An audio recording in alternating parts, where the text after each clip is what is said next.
1300 trolley, பெரிய trolley. உங்களுக்கு பேக்கில் உள்ள கம்பி வெளியே தெரியாது. உங்களுக்கு லோக்கல் ட்ராலி பார்த்தீங்கன்னா இந்த கம்பி எல்லாம் தெரியும். லோக்கல் ட்ராலி வாங்கினீங்கன்னா இந்த மாதிரி கம்பி எல்லாம் தெரியும்.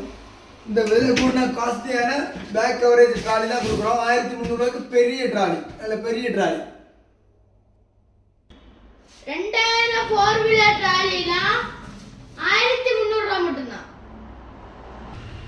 இந்த 4000 4 வீலர் ட்ராலியை வாங்குனீங்கன்னா 2500 4 வீலர் ட்ராலி ஃப்ரீ. அக்கா பிடிச்ச 4 வீலர் ட்ராலிலாம் இருக்குது.